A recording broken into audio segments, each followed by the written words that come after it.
गरम बड़ा मैं आप सबके स्वागत है। उपेंद्र बाबू ये देख रहा है बाबू जी अपने के सामने में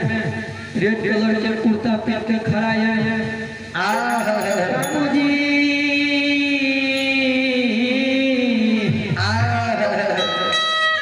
पिता तुल्य के छे बाबू के चरण में हम प्रणाम करे छी। अन्नाल बजे बाबूजी संगत कर रहल है मोहनलाल मेहतू छिए मैया कमा के छिए बाबू भैया संग साथी सहयोगी में रंझाइल पूजी संगत करे बाबूजी श्रवण कुमार ग्राम बारा के वासी छिए जिला सुपौल लागे छे बाबू के घर साथ में जे हमर बड़ा भैया छी सहयोगी में शंकर कुमार यादव ग्राम अमहा के बाबू भैया सब व्यंजो को ये बाबूजी संगत पे डालिए ध्यान देवे बाबूजी व्यंजो को ये संगत पे डालिए नीरज कुमार ग्राम कुमार के छिए बाबूजी जिला सुपौल के भाई हो हे भैया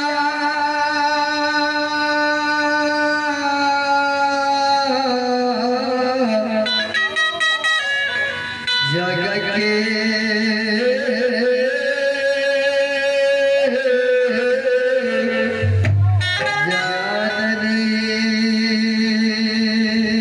बाबूजी एक घर के नाम तो बतवे ले भूलिए गए कहबे के का जे हमर बीबी बाबू गायक के सबसे बड़ा गुरु तो गायक बीबी बाबू के इमरजेंसी भ गेले तै दुआरे चल गेले बाबूजी ध्यान देवे गमारिया के यो सारी यो समाज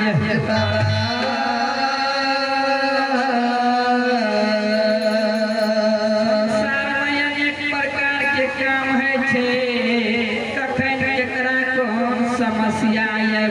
कोई नहीं जाने छे हर एक प्रकार के समस्या आवे बाबूजी कखन केकरा कौन समस्या आवे कोई नहीं जाने छे आय भगवती के दया भले ज्ञान उपेंद्र बाबू के चरण में हम करबै करना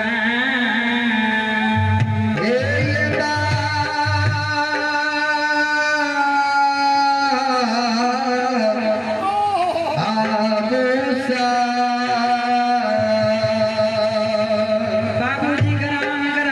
कमहरिया के समाज हो जे भी गलती हेते बच्चा समझ के माफ करबे समझबे हमर अपन बेटा छिए आ कोनो भी गलती जब है छे बाप तुल्य जब व्यक्ति माफ नहीं करते तो भगवानो नहीं माफ करते हमरा जे भी गलती टूटी है बाबूजी हमरा बच्चा समझ के माफ करबे जते माय बहिन छे जब ई आवाज सुने हेबे त एक बेर जगह स्थल पर जरूर हेबे जगता बाबू किया जगह स्थल पर बाबूजी ध्यान देवे सब प्रकार के सॉल्यूशन जब संकट कुसंकट आते तो केहनो समस्या के न भए जाए संकट घड़ी सब के सॉल्यूशन भगवान निकाल दे छे मुश्किल भए जाए तो ओकर सब उपाय छे सब सॉल्यूशन छे बाबूजी ध्यान दे के सुनबे हमर नाम रसमलाल यादव ग्राम बारा धरनी पट्टी के वासी छियै बाबूजी सबसे पहले जब घर में खुशहाली देखे ला चाहे गम्हरिया के सर समान हे बाबू भैया दिल के बात कहे पड़े क्या परिवार में सब प्रकार के सॉल्यूशन है परिवार से सब बात निकले छे परिवार जहाँ के खुश रहो तो सारा संसार ये खुशी में है जब परिवार नहीं रहो खुश तब कोनो सॉल्यूशन नहीं है बिगड़ल काम बिगड़ जाए जब परिवार खुशहाली है तो हर एक प्रकार के सॉल्यूशन खुशी में खुशी भे जाए दया है दया निधि परमात्मा के ऊपर वाला तो सॉल्यूशन सब निकल जाए समस्या घड़ी बाबूजी सुनियो संत के नाम माय के नाम बाप के नाम गुरु के नाम कभी भी कतौ नहीं छोड़ना चाहिए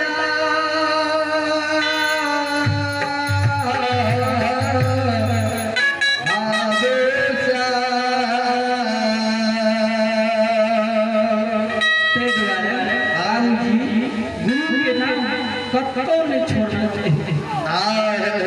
किया गुरु के आगा में जे गुरुआई कर देते ओकरा रीते नर भै जेते गुरु के आगा में गुरुआई नहीं करना चाहिए जब गुरु के जतना को छोट तजीते नाम कहो है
कि गुरु के आगे में कभी वर्चस्व वाला बात नहीं बोलना चाहिए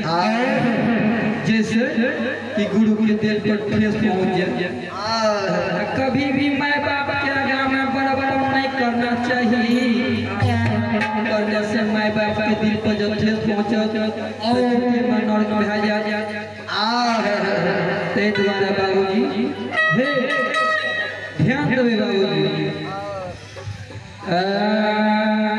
ध्यान देवे बाबूजी परिवार में जब माँ खुश है तबे परिवार खुश माँ खुश नहीं है अब परिवार में कहियो खुशहाली नहीं मिलल बाबूजी ग्राम गम्हरिया के सर समाज जाने है जरूर जे परिवार में खुशहाली नहीं है देख लेबै कोनो प्रकार के त्रुटि जरूर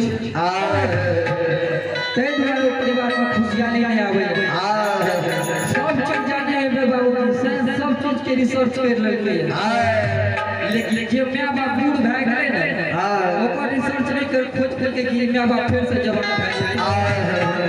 बाबूजी तै द्वारा देखियो कि साइंस सब चीज के खोज कर लेके शीशा शीशी का फिर फैक्ट्री का नया बन के चला आवे शीशा शीशी का वीडियो फैक्ट्री में नया बन के चला आवे छे कपड़ा का वीडियो फैक्ट्री में नया बन के चला जरूर छिए आ कोई फैक्ट्री छे जब जब बाबू भै गए भेज देबे तो फिर से जवान भै के चले बाबूजी फैक्ट्री होते छे जब धरती पर यहाँ ये करू तो भक्ति भजन करबे तबे अहाँ के मुक्ति है भक्ति भजन नहीं करबे तो अहाँ के मुक्ति नहीं है ते द्वारा बाबूजी ध्यान से सुन लेबे कि भक्ति भजन करू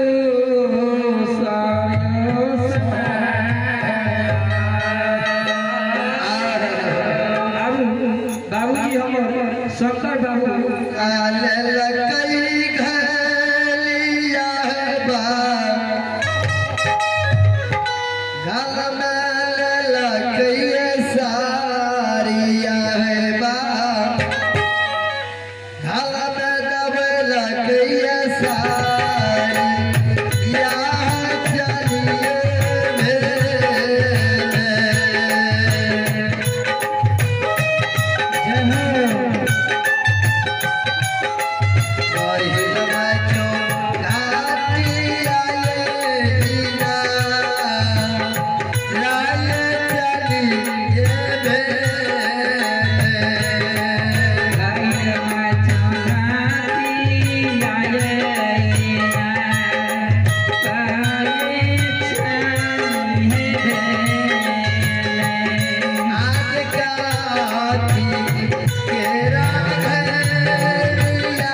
सबसे जेठ बेटा राजा महिनाथ जे काशी में पढ़ के अचार विद्वान पंडित बनलिए गाँव गाँव में पोथी पकड़ा के उच्चारण करिए तो सत्य साहबिक रहे ये बिना शादीशुदा के दुनिया से चल गए 3 नंबर में बेटा संत बाबा कारू सबसे छोट बबुआ अनुज लछन चार भाई के भैयारी महापुरा में अवतार मिलके आए चारा को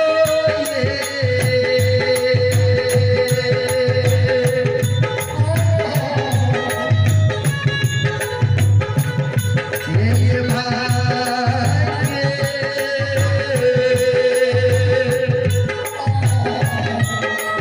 मायावती के ओर से 4 गो बेटा ग्राम महापुरा में अवतार मिलके जय बिना कारू बाबा आधरी भिजा पमारल गेले कारू बाबा लछन के कहन रहे लछन हे हो सुगा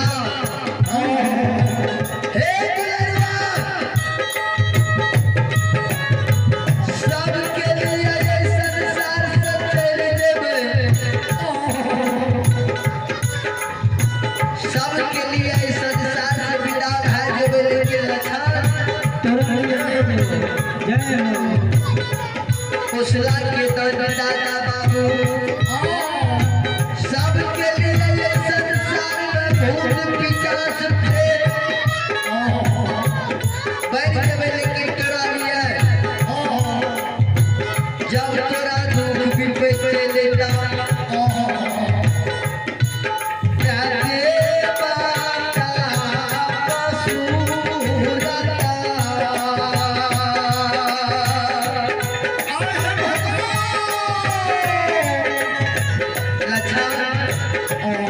कारू बाबा को सुलता लगा कि तोरा पल पल में सहारा लछन बाबा के कहते रहे लछन ये हो जब हम ये दुनिया से पैर देवे सरहा घाट पर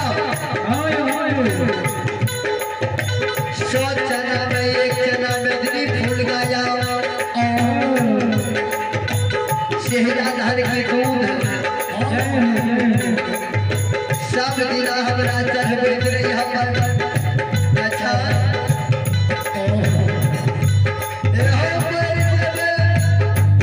जब तू हमरा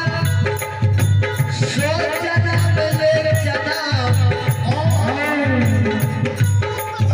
मेदनी फूल गया सरहा घाट में चढ़बैत रह सब दिना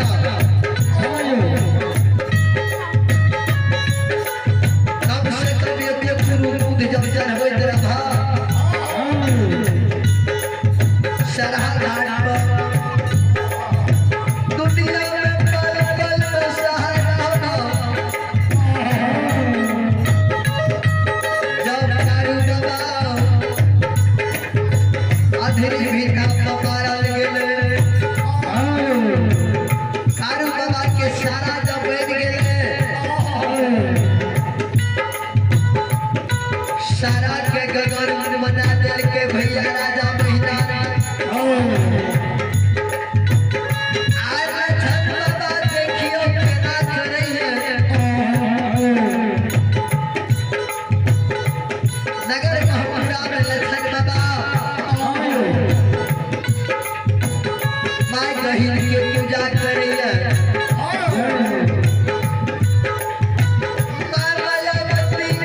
100 चना में एक चना में भी फूल गया हाथ में लेने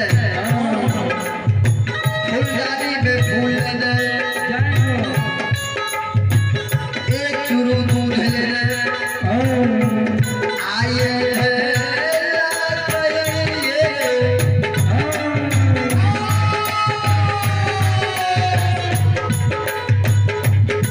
ये बातिया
नगर महापुरा से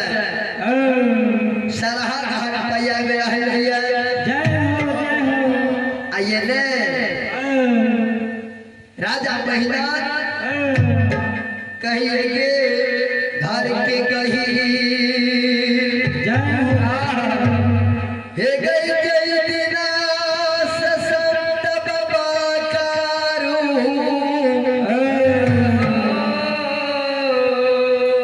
दुनिया से चल लगलई बजाओ पेटर आ जते छे घुसी मारे छे बजाओ बजा पास हुआ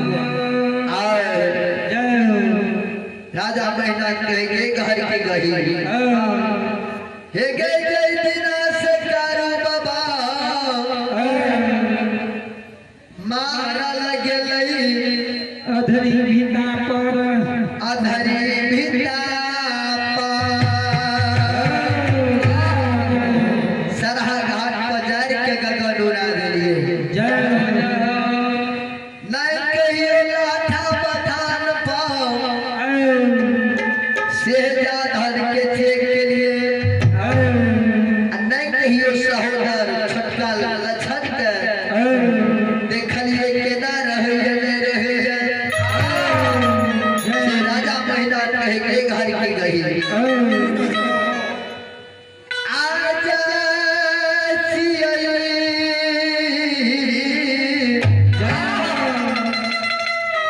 लाठा बथान पर नलवी धान से जाके चेकिन लक्षण बाबा की चेकिन ये देखो लक्षण बाबा बढ़िया से रहे यकीन आये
महीना आबि रहल ये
भैया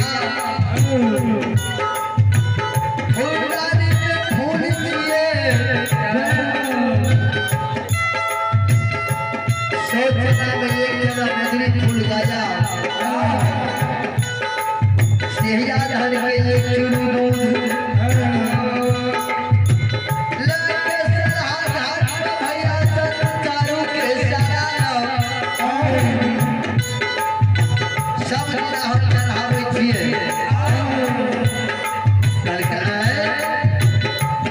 जिंदा भाई के पूजा के मरल भूत के पूजा दुश्मन बोले ऐसे मरल भूत के पूजा छोड़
कि नहीं जलाता हमरो से तो ठिकाना नहीं।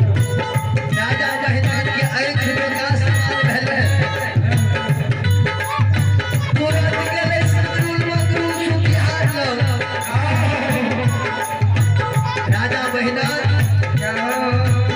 शत्रुल मगरूर के लग के सलाह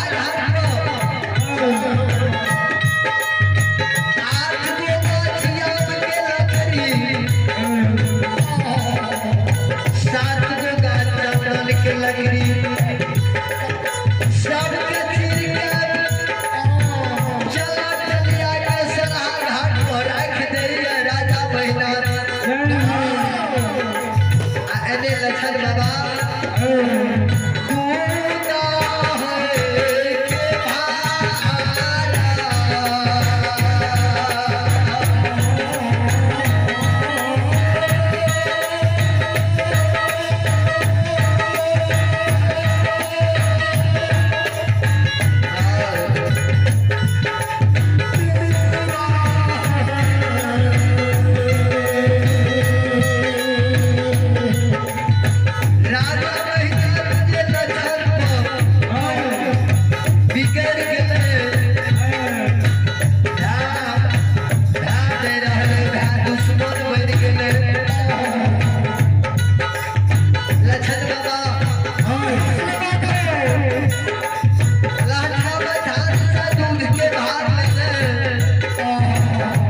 भैया के पूजा करे से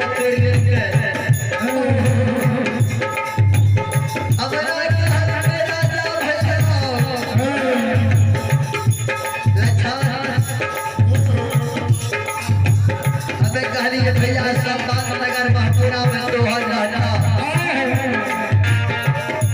पूजा के विषय में हमारा बात रहता